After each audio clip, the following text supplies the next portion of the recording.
Welcome back to the deep dive. Today we are pulling apart something that I think, well, most of us interact with every single day, often before we've even had our first cup of coffee. We are talking about the news. The lens through which we construct reality, I mean, it's a big one. It is a huge one. And I want to start with a confession. Or maybe it's just a standard assumption. Okay. When I pick up a major newspaper or turn on a nightly broadcast, somewhere in the back of my mind, I have this belief. This idea that I'm seeing a reflection of what actually happened. That's the standard model, right? Yeah. The Civics 101 version of the press. Exactly. I assume we live in a democracy, we have a free press, and their whole job is to be the watchdog. They bark when power gets out of line. Yeah, they bark when the government does something shady. They bite when corporations cross a line. It's a comforting thought. Yeah. It tells us that even if things are bad, someone is, keeping score. Right.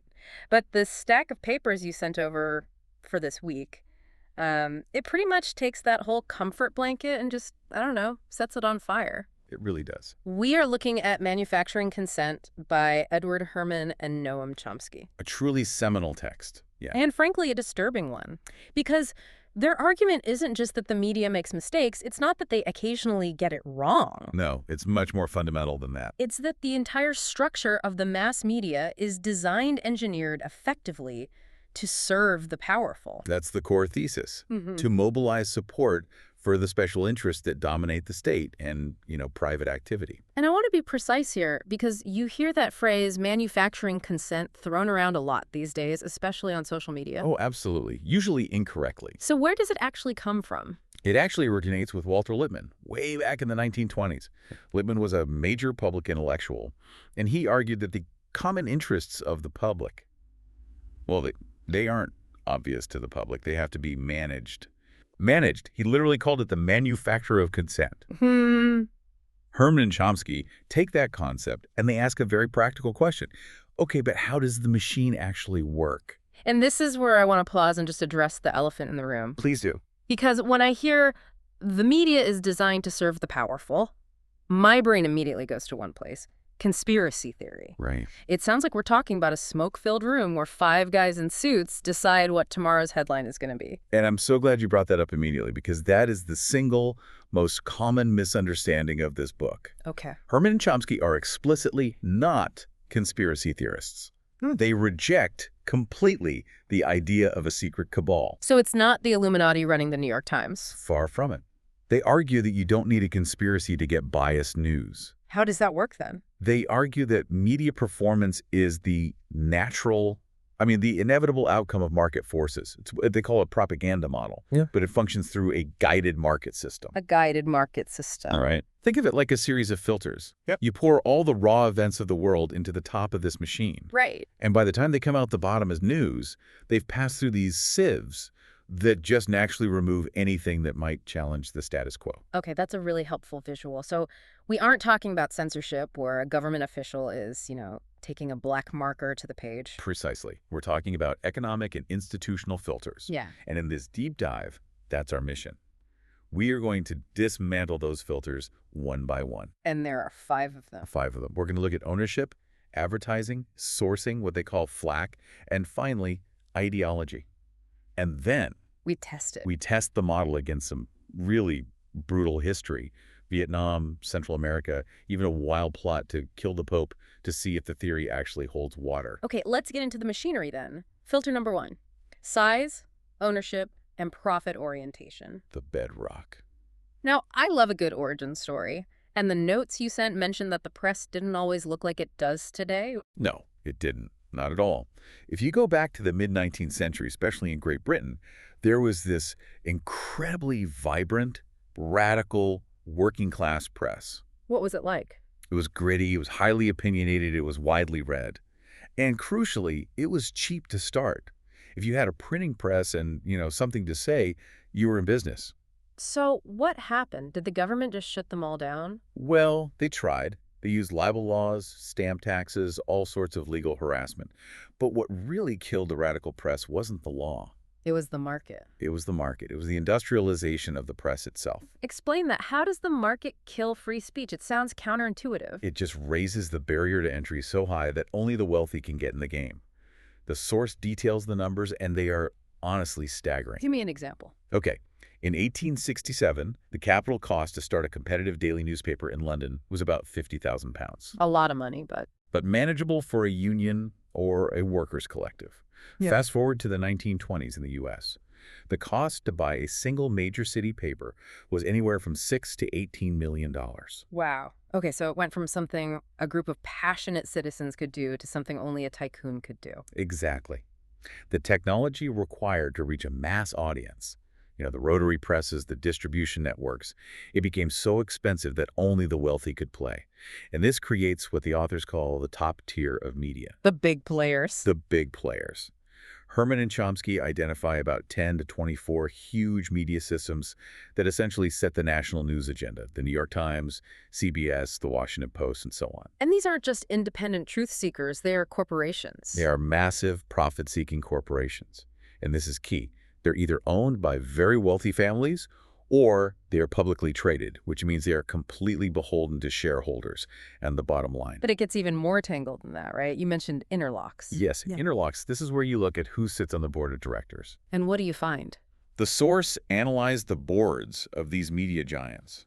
They are packed with corporate insiders, powerful bankers, former high-ranking government officials, and often the media company is just one small piece of a much larger conglomerate. The classic example from the book is General Electric owning NBC. That's the one. Right. So hypothetically, if NBC News wants to do a hard-hitting investigative piece on, say, nuclear safety or defense contracting. And their parent company, GE, makes nuclear reactors and jet engines for the Pentagon. You can see the problem. You can see the enormous conflict of interest. And it doesn't mean the CEO of GE calls the newsroom and personally kills the story. It doesn't have to be that crude. How does it work then? It means the people hired to run the newsroom, the executives, the top editors, they know who signs the checks. They internalize the values and the interests of the corporation. They don't want to rock the boat. So it's self-censorship born from the corporate structure itself. Absolutely. The media aren't some separate entity checking the corporate world. They're the corporate world. Which leads us directly into filter number 2, which you could argue is even more influential, the advertising license to do business. This one changes everything about the economics of news.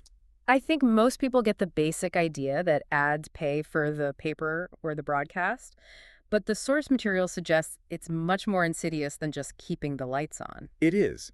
It creates a subsidy system that fundamentally alters the marketplace of ideas. Okay, break that down. A subsidy system. Let's do a little back-of-the-envelope math. Suppose it costs $1 to produce and print one copy of a newspaper. Okay. If you don't have advertising, you have to sell that paper to the reader for at least $1 to break even. Makes sense. But if you can sell advertising space, the advertisers pay for, say, 75 cents of that cost. Now you can sell the paper to the reader for just 25 cents. And you're still making a profit. That sounds great for the reader. Cheap news. It seems great for the reader. But what happens to the newspaper that doesn't have ads? The one that has to charge the full dollar. In a free market, who wins? The 25-cent paper or the dollar paper? The cheap one, every single time. Every time. So a newspaper that cannot attract major advertisers literally cannot compete. It will go out of business, even if millions of people love the content. And there's a real-world example of this that's just devastating. The Daily Herald. The tragic smoking gun example. I was so struck by this story. Because usually when a business fails, we just assume it's because nobody wanted the product. Right. We say the market has spoken. But just look at the Daily Herald in the UK. In the mid-20th century, it was a pro-labor, working-class newspaper. And it had 4.7 million readers. 4.7 million. That is a staggering number. It's almost hard to comprehend. To give you some context, that was nearly double the readership of the Times, the Financial Times, and the Guardian combined. So by any democratic metric, votes, eyeballs, the Daily Herald was the winner. It was the voice of the people. It absolutely was. And yet, it folded. Why? It died. The reason is that its 4.7 million readers were working class. They didn't have a lot of disposable income. So advertisers, the big national brands, they didn't want to reach them. You weren't the right kind of audience. They weren't the quality audience that advertisers crave. So here's the statistic that tells the whole story. The Daily Herald had 8.1% of the total national circulation, but it only attracted 3.5% of the advertising revenue. It couldn't survive that gap. No business could survive that. Yeah. And it leads to this critical realization that just, like you said, breaks your brain a little bit. The audience isn't the customer. That's it. You, the listener, the reader, you are not the customer, you are the product. I'm the product. The media company is selling you to the advertisers. The news is just the bait. It's the lure to get your eyeballs onto the page so they can sell access to those eyeballs to Ford or Coca-Cola. And if you are the product, the content has to be designed to keep you in a specific state of mind. You can't be too riled up or depressed. You need to be in the buying mood. The buying mood. Exactly. Advertisers don't like disturbing controversies. They don't want complex, depressing stories that make you question the fundamental structures of society. They want a supportive environment for their ads. Is there any direct evidence of that? Of sponsors pulling out because of content? Oh, absolutely. The source mentions a television network executive stating quite clearly that they had to cancel a promising documentary series about the environment because it just wasn't reassuring enough for the corporate sponsors. Wow. Reassuring. The series was raising uncomfortable questions, so it had to go. The needs of the advertiser trumped the public's need to know. So, okay, we have ownership filters ensuring the media is corporate. Right. We have advertising filters ensuring the content is business friendly. What happens next? How does the raw material of news even get into the system? That brings us to filter number 3, sourcing. This one feels a bit more procedural, but the source argues it's a massive source of bias in itself. It is, because you have to think about the economics of news gathering. Right, you can't be everywhere at once. Exactly. Cameras, reporters, satellite trucks, they're all incredibly expensive. You cannot have a reporter on every street corner in the world. So where do you put your limited resources? You put them where the news is supposed to happen. The White House, the Pentagon, Downing Street, City Hall, police headquarters. Precisely. You concentrate your resources at the major centers of power, and this creates a kind of symbiosis. A dependency. Yes. The media needs a steady, reliable, predictable stream of content to fill the airtime and the pages. Press releases, daily briefings, speeches, official reports. And the government and major corporations are more than happy to provide them.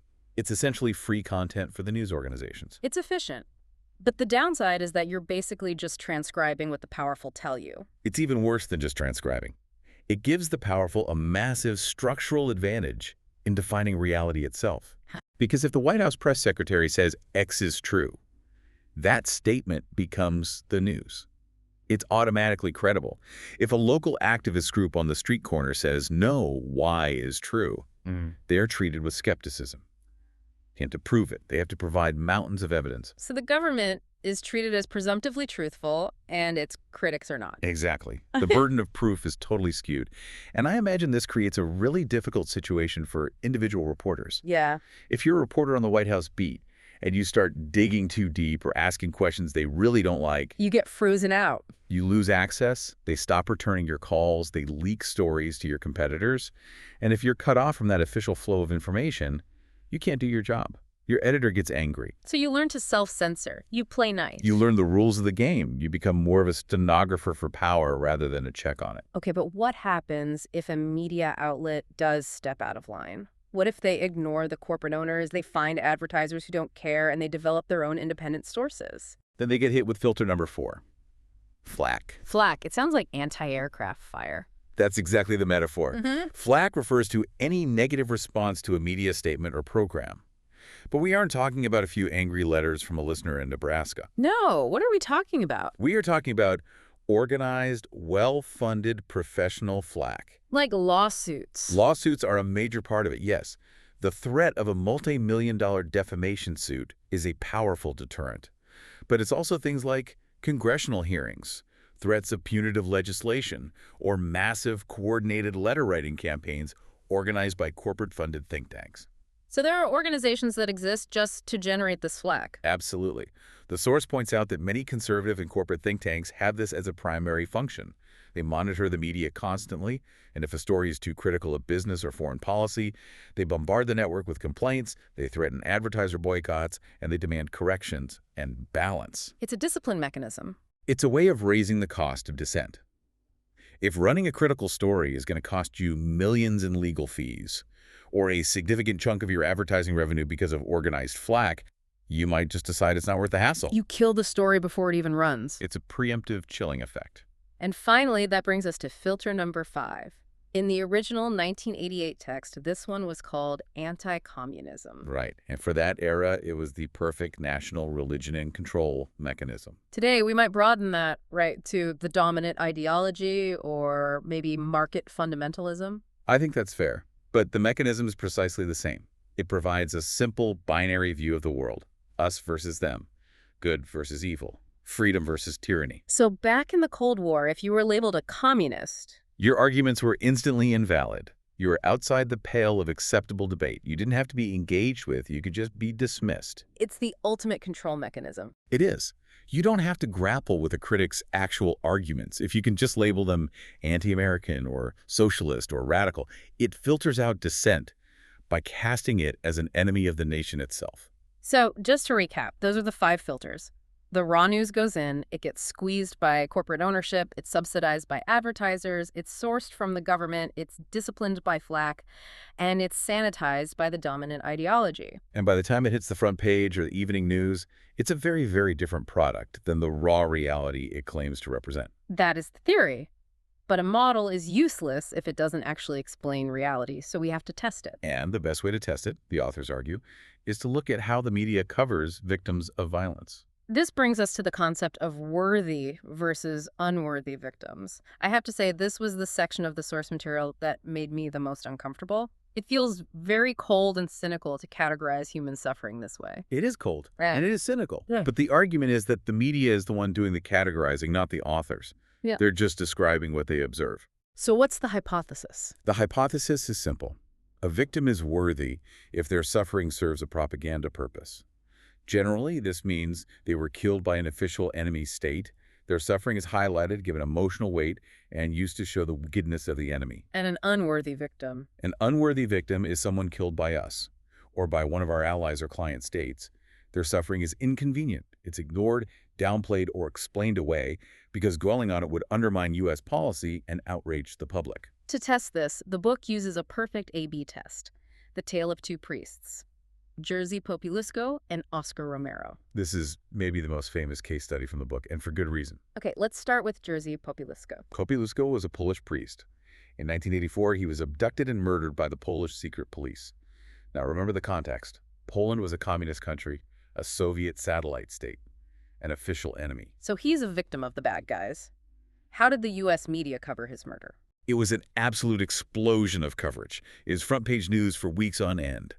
The New York Times, Time Magazine, CBS, they all covered it with intense, sustained moral indignation. What was the tone? They focused on the gruesome, barbaric details of his beating and murder. They portrayed him as a martyr for freedom. They demanded accountability. His death was used as a powerful symbol of the evil of the entire communist system. Okay, a worthy victim. Now let's turn to Oscar Romero. Archbishop Oscar Romero was murdered in El Salvador in 1980. El Salvador at the time was a U.S. client state. We were sending its government hundreds of millions of dollars in military aid to fight a leftist insurgency. And Romero. Romero was a powerful voice for the poor and a critic of the government's horrific violence and death squads. He was assassinated by a right-wing death squad, very likely with the complicity of the government we were funding. And he was shot while saying mass. In a church. You would think that would be the story of the decade. You would think. But his death was treated, well, antiseptically. It was reported, yes, but it was buried in the back pages. There was very little indignation. The coverage was dry, and it faded away quickly. So what's the data on this? How much more coverage did the Polish priest get? The source data is just shocking. Popieluszko, one single priest in Poland, received more coverage in the U.S. mainstream media than 100 religious victims in Latin America combined. 100 combined. That figure includes the 4 American churchwomen, doesn't it? Yes. 4 U.S. citizens, 3 nuns, and a lay worker were abducted, raped, and murdered by the Salvadoran National Guard, our allies, trained by us. And even that couldn't generate the same level of sustained outrage as the single Polish priest. Not even close. Because Popieluszko's death was useful. It confirmed the official narrative, communism is bad. The American churchwomen's deaths were deeply inconvenient. They raised extremely awkward questions about why the U.S. was arming and training their killers. So the nuns were unworthy victims. In the cold calculus of the propaganda model, yes. Their suffering did not serve a useful political purpose, so it was minimized. This pattern seems to hold up decades later when we look at how a very specific, very loaded word is used, the word genocide. Yes, this is from the updated introduction to the book, and the data is just as stark. The authors look at how the media used the word genocide in the 1990s, and they compare two cases, Iraq and Turkey. Saddam Hussein versus our NATO ally. Exactly. In the late 80s and early 90s, Saddam Hussein was attacking the Kurdish population in northern Iraq with chemical weapons. He was, at that point, an official enemy of the United States. And the media coverage. The media used the word genocide constantly. It was a rallying cry. It justified sanctions. It justified intervention. At the exact same time, Turkey, a key NATO ally and a massive recipient of U.S. arms, was waging a brutal war against its Kurdish population. With comparable severity. By many accounts, yes. Villages destroyed, hundreds of thousands displaced, many thousands killed. Comparable destruction, comparable suffering. And the G word.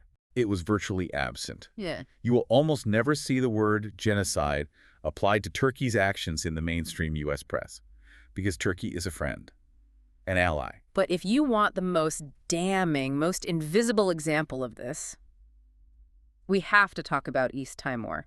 This is the one that really proves the point, because it was an almost complete media blackout. I have to admit, this is a blind spot for a lot of people in the West. I honestly didn't know much about what happened in East Timor before reading these notes. Which, in a way, proves the model's effectiveness, doesn't it? I suppose it does. Okay, so in 1975, Indonesia invaded the small nation of East Timor. Indonesia was a key U.S. ally, especially after the 1965 coup brought the dictator Suharto to power. He was our kind of guy, as one U.S. official put it. And the invasion. It was incredibly brutal. Over the next several years, we're talking about the slaughter of maybe a third of the entire population, one of the worst genocides proportionally of the 20th century. And the coverage in the U.S. This is the astonishing part. As the atrocities ramped up to their peak in 1977 and 1978, coverage in the U.S. press went down. It flatlined. It fell to near zero. There was absolute silence from the media while a genocide was happening, a genocide being carried out with U.S. weapons and diplomatic support. The source quotes Daniel Patrick Moynihan, who was the U.S. ambassador to the UN at the time. That quote is absolutely chilling. He effectively brags in his memoirs about how he was instructed to render the UN utterly ineffective in doing anything to stop the Indonesian aggression. Why? He says, the United States wished things to turn out as they did, and the media, by their silence, obliged. They completely looked the other way. Now, compare that to what was happening in Cambodia at the same time under Pol Pot. Pol Pot, the monster, the face of evil in the 70s. A genuine monster, no question. He killed huge numbers of people, but he was a communist, and later an enemy of Vietnam, who was our enemy. So the media coverage of Cambodia was massive. He was another Hitler. They shouted about the Cambodian genocide from the rooftops, while whispering or staying completely silent about the one in East Timor. The difference wasn't the body count. It was the political utility of the perpetrator. It's a double standard that applies to democracy itself, too.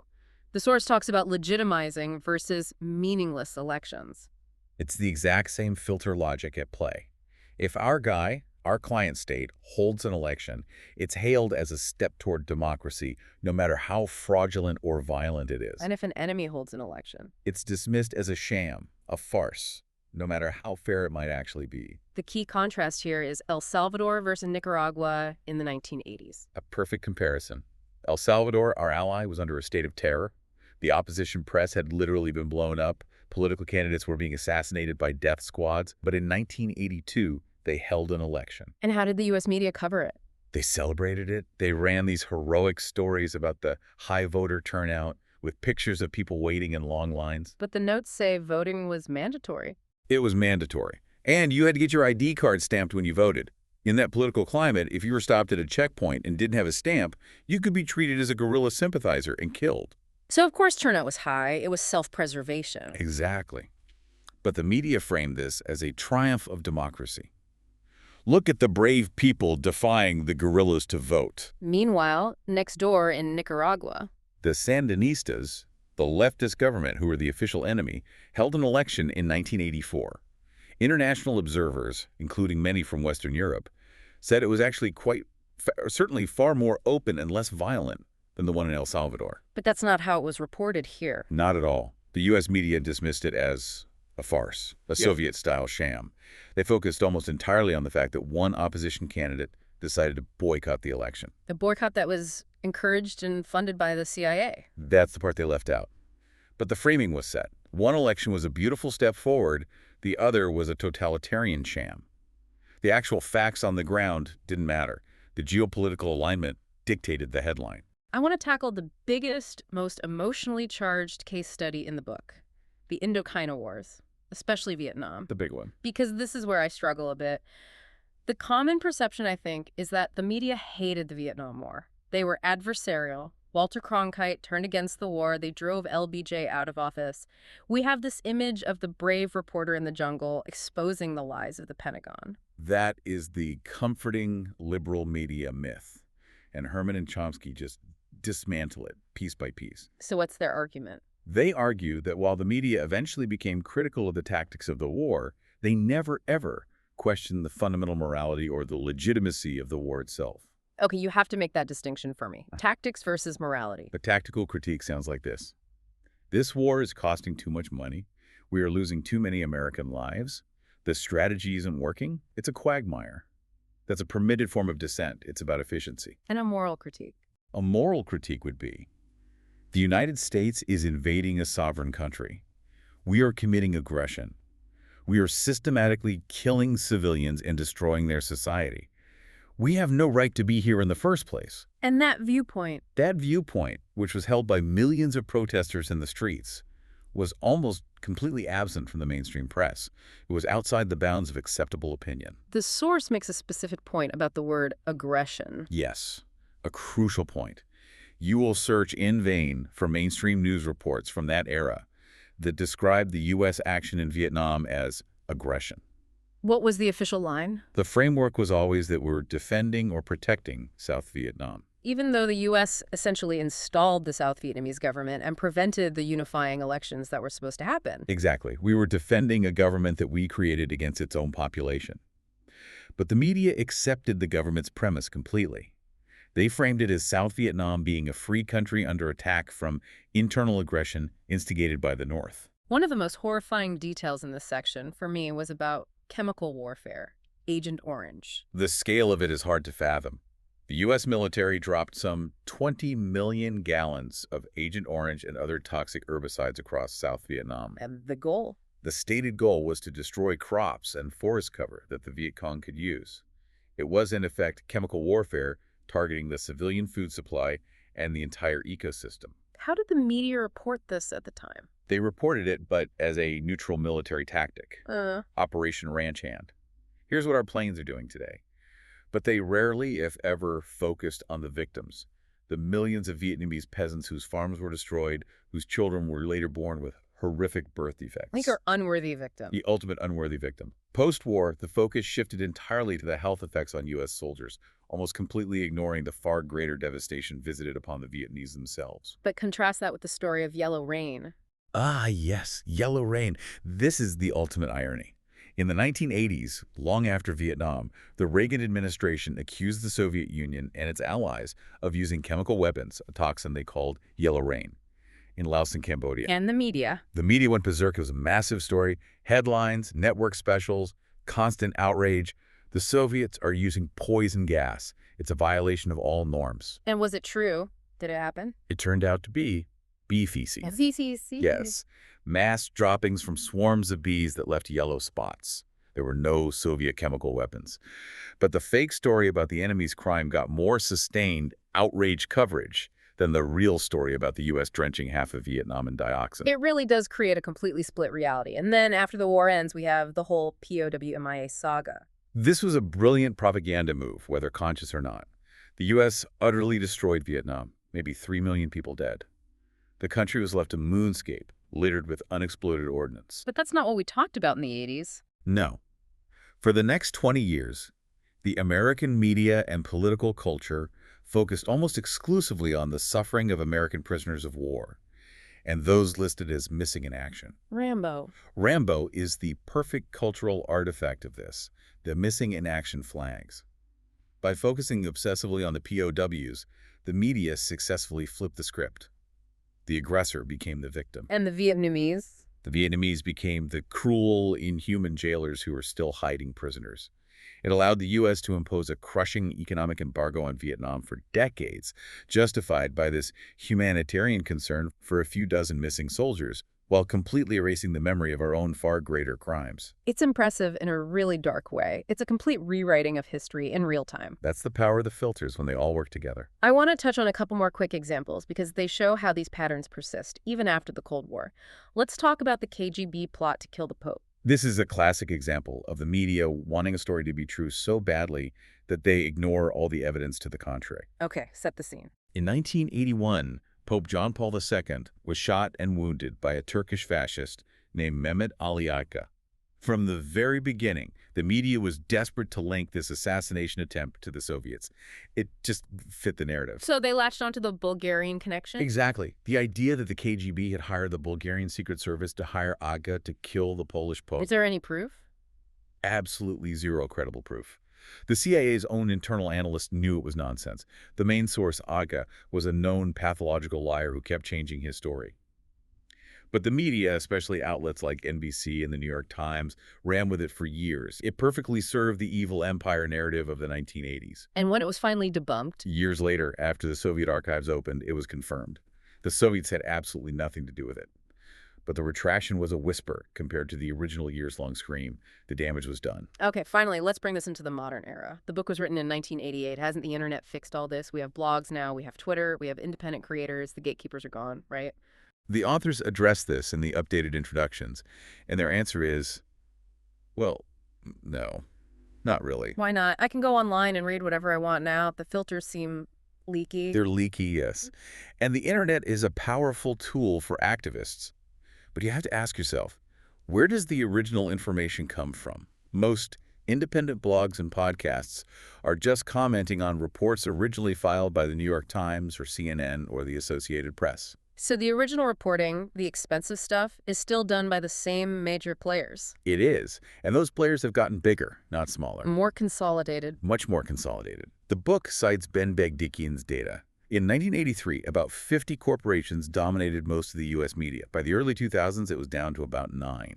Today, you could argue it's basically 5 or 6 transnational tech and media giants. So the ownership filter is actually stronger than ever. Tighter than ever. And the advertising filter has just morphed into the algorithm filter. Explain. Platforms like YouTube or X or Facebook are funded by ads. Their algorithms are designed to maximize engagement to show you more ads. They promote content that creates strong emotional reactions, often outrage, that keep you scrolling. It's not a democratization of news. It's just a new, more efficient delivery system for the same old commercial pressures. I know what you, the listener, must be thinking right now. Okay, I get it. The system is rigged. The media is a machine. So what? What do I do with this information? That's the red pill moment, isn't it? And it's not about despair. The first step is just awareness.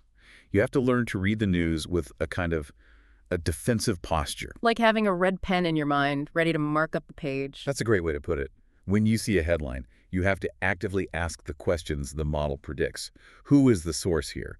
Is it an unnamed government official? Right. Who are the unworthy victims that are being ignored or left out of this story? Why is this atrocity being called genocide, while that one over there, committed by an ally, is being called a complex sectarian conflict? It's all about spotting the double standards and the patterns. It is. The propaganda model predicts that the media will, on the whole, serve the interests of the powerful. If you start with that assumption, you can begin to look for the gaps. You can look for what they aren't telling you, which is often more important than what they are. The result of this whole system, then, is a public that thinks it is well-informed. Thinks it has a diverse range of opinions to choose from. But is actually consuming a very carefully curated reality. A reality that manufactures our consent for wars, for sanctions, for economic policies that might hurt the majority of us. We nod along because the picture of the world we've been given makes those policies seem logical, even necessary. But we forget that the picture was painted by the very people who benefit from those policies. That is a very heavy realization to end on, but a necessary one. I want to leave everyone with this final thought to mull over. If the media's structure, its reliance on profit, corporate ownership, and advertising, naturally produces this bias without any need for a conspiracy, is it even possible to have a truly free press inside a purely commercial market system? Or does real democracy require a completely different way of funding and organizing how we get our information? That's the ultimate question, isn't it? Something to think about. Thank you for diving deep with us today. Always a pleasure. We'll see you on the next one.